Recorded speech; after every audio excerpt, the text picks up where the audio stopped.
This is Brand Rescue, a marketing and PR podcast for businesses who want the real deal, not trendy fluff or complicated funnels. From PR to paid ads, we share free advice that actually works because mediocre marketing is so last season. If you're ready, your marketing comeback starts right now. Hey friends, welcome back to another solo. I love these little solos. It's actually very therapeutic for me, and I love telling stories on the podcast. A lot of it is inspired by actual things that have happened, but the names are changed to protect the innocent or the not so innocent, but just for learning purposes only, right? So yeah, I guess you don't really need to know all the details, but today's episode is kind of a hot topic for small businesses because it's when to spend versus when to save. And this is a huge mistake I see people making is they spend money on stuff that I'm like, why would you spend money on that? And then they hold or they pull back in other areas that I'm like, man, that would have actually moved the needle for you. But I know it's challenging because small businesses a lot of times don't have like a seasoned marketing director. It's the owner making these decisions. The owner's not a marketing person. They are a insert whatever kind of business you are person. And so they make the best decision they can, but they just don't have anyone guiding them. So hopefully if someone out there is a business owner, this will be a valuable conversation for you. So when to spend versus when to save. You guys know I'm a big believer about not giving blanketed advice because I know how many different types of people listen to this podcast. There's people in medical, there's people in politics, there's people in fashion and food and hospitality and all kinds of things. So I don't have a checklist that says like, you should spend more money on A, B, C, not X, Y, Z, because I don't know your business. And I don't have any of the data in front of me to say, you know, this should cost this, you shouldn't spend this. You know what I mean? I always want to be really mindful of like giving blanketed advice when I don't have all the information. That's like an attorney telling you how to, you know, go ahead and plead guilty and they haven't even heard the story. You know what I mean? You're better off in a plea deal, but wait, bro, you didn't even hear the story, you know? So I can't tell you those types of things, but I will tell you one thing. When I sat down and thought, like, if I told a small business how to save money, here's what I would say. These big brand shoots that people do, these expensive $25,000, $35,000 photo shoots, I don't think are necessary. Again, it depends on your industry and things like that, but there are so many cost-effective photographers out there that can hop in, get what you need for your website, for your social, and especially now for your social. God, I mean, like curated images don't do that well on social. That's been a relief to us as an agency, but also to brands because like we have hard data that shows that the more native or user-generated content style of imagery and video. Let me go back. I hate jargon. So people are like, wait, what does any of that mean? Okay, let me break it down. Photos that look like they were taken on an iPhone, photos and videos taken on an iPhone actually perform better. So like a super perfect curated photo shoot or video shoot that's like obviously like super high production, that actually does not... That does not perform as well on social media as, and when we say native, all that means is somebody with a freaking cell phone in their hand. When we say user-generated content, that literally means guests that come into your restaurant or someone who stays at your hotel. Like user-generated means customer-generated photos. They took a photo, they posted it to social media. So that type of real, I mean, I preach this all the time. People love real, right? They don't want overly perfect because they're like, no. What am I actually going to get when I go into that restaurant? What am I actually going to get when I pull up at that resort? Like, I don't want to see this Photoshop crap. I want to see what I'm actually going to get, you know? I will say that in general, I think you can save a little money on these like crazy expensive photo shoots. And same thing for websites too, depending on your industry, especially if you're not selling something on your website and you're needing an informational website.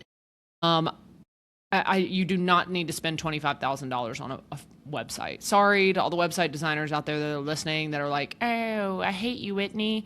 Hate me then. These people don't need a $25,000 website, you know? There are now you know you don't need to be scraping up. It shouldn't be $200. You know what I mean? You can get a good solid website for a heck of a lot less than $25,000. But where I would spend money is making sure that from an SEO, Google perspective, number one, that all of your search console and your analytics is set up, but also making sure you have somebody who is an actual SEO specialist to look at your meta tags, your page headers, to make sure the actual structure of your website is visible to Google. A lot of website designers are like, yeah, I know how to do that, but they are not SEO specialists. They are website designers. That is two different things, right? So save some money on a crazy expensive website and make sure it is structurally sound. Maybe I'll tell this on another pod, but when somebody looked under the hood on our website, we had a very interesting find that was actually holding us back. Maybe that's for the next solo episode. Okay, let's get back to this one though. So where to save versus where to spend money. Let me tell you a horror story that will prove the point, okay? We had a client many years ago that we were, it was a hotel client, right? I can say that. But we had a hotel client, and they called us in and said, we want to help with PR. And I looked at their stuff before meeting with them, and I went to them and I said, also, what do you think about giving us your social? Because your social is literally like non-existent.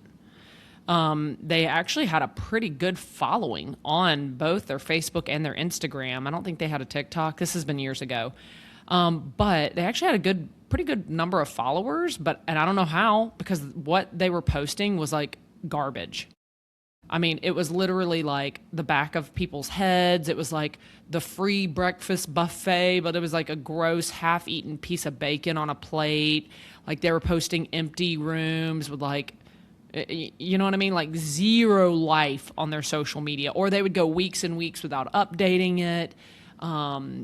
Just really no plan in place. And so I was like, who's handling the social? And they were like, well, it's kind of like our front desk agent, but then also sometimes our sales director jumps in and handles it.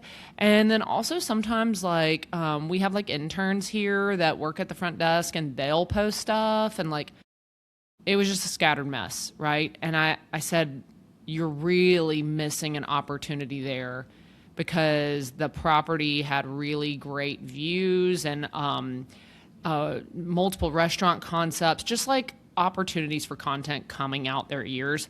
I'm like, please let us do your social. Or if it's not us, if we're too expensive or whatever you want to say, let us help guide somebody on the team on what to be posting, because this is hurting you.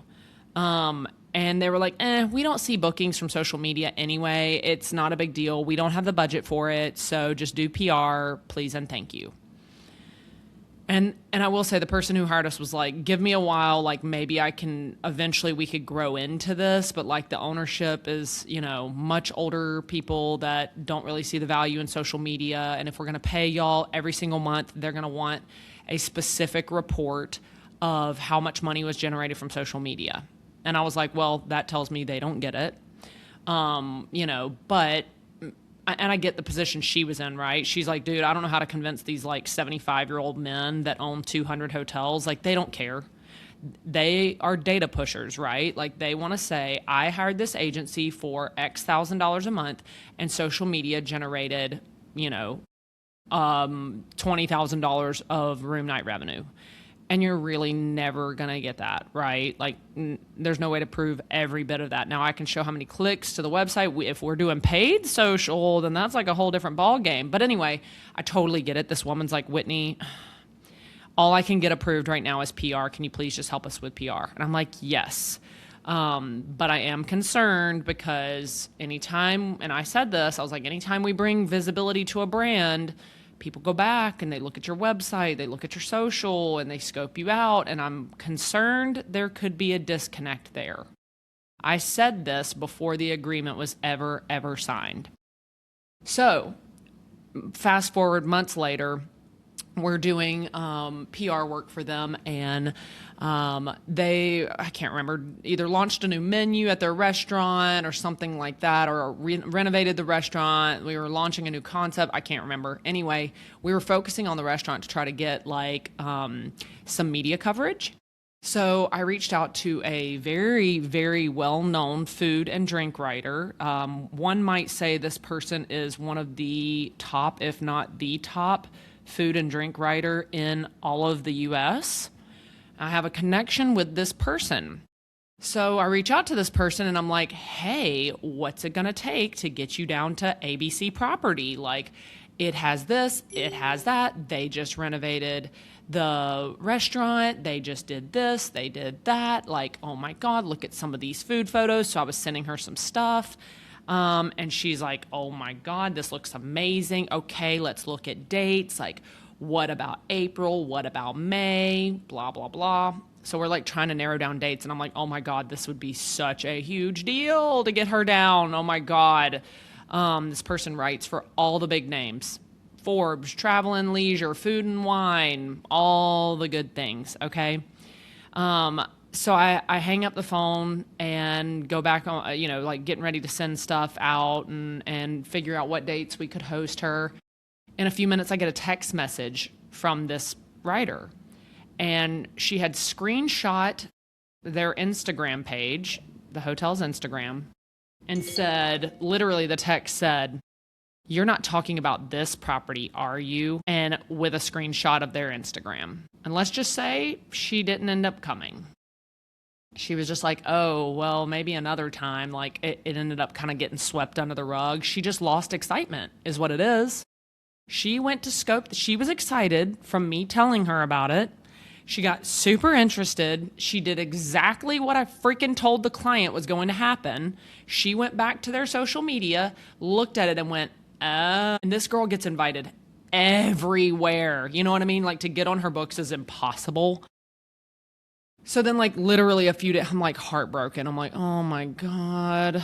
Oh my God. So then the client comes back to me we meet like the next week or something like that. And the client's like, hey, we're a little disappointed. Like, we're really not getting the media coverage that we were really hoping. Like, we wanted stories. We wanted this. We wanted that. And I said, can I show you something? They said, yeah, sure. I told them the scenario of what happened, and then I showed them the text message. And I was like, I had the #1 food and drink writer in North America excited about coming to your property, and your Instagram presence ruined it. I didn't even have to say that. I'm not that direct, y'all. I'm pretty direct, but I'm not that direct. But I said I had her really excited, and then she sent me this text message, and now the deal is off. And you could tell the client, her face just freaking dropped. And I was like, I know that ownership doesn't want, or they don't say they have the money to pay us to do the social media. And it doesn't even have to be us. I don't care. Get somebody who knows what they're doing. But what about the cost of missed opportunities? What about the cost of a missed opportunity? Maybe show them this text message and then maybe it will become clear to them that social media is more than just how much money was generated from social media. How about it's more social proof? It's more about your reputation. It's more of, God, what is the word I'm looking for? It's like validation, right? Because millennials and Gen Z, they are shopping for stuff through social media. Social media is their new search engine, right? A lot of people use Google. Millennials and Gen Zers their search engine is TikTok and Instagram. So I told her, I was like, I'm heartbroken. I was like, I'm doing the best I can, but I have a hand tied behind my back. Heck, I feel like I got 2 hands tied behind my back right now. because I get opportunities like this and then they get crushed. And she was like, nope, I get it. And you know what? She took that text message and ran it up the chain. And guess what happened? In 3 months, we took over their social media and we like quadrupled their following in no time.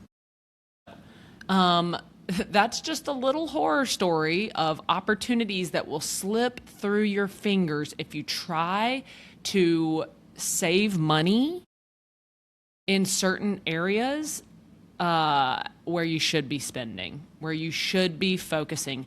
Why are you trying to save pennies when I'm trying to get you dollars? You know what I mean? So that's my little horror story for y'all.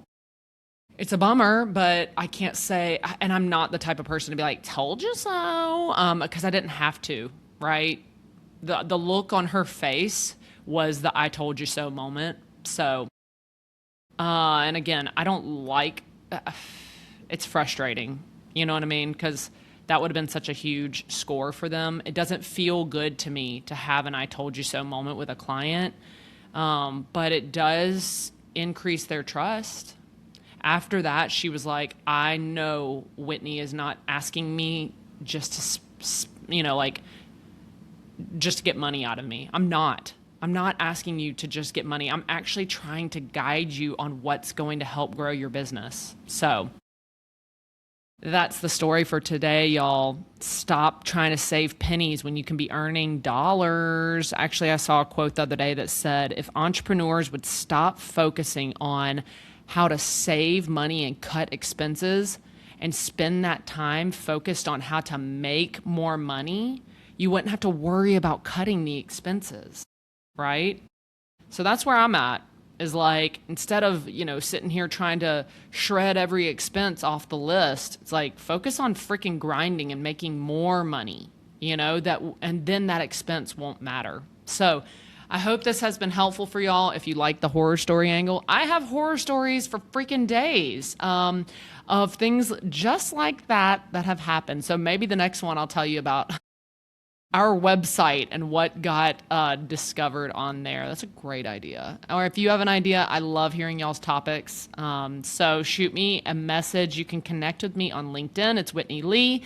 Or on Instagram, it's the Whitney Lee. We love it when you guys follow us and share ideas. Or if you got a guest for the show, head over to yourmarketingheroes.com. There's a page there for the podcast, and you can submit somebody to be a guest on the show, which I would love to do. Would love to meet and connect with more people in the industry. So y'all have a great week. Thanks for tuning in, and we'll see you on the next one.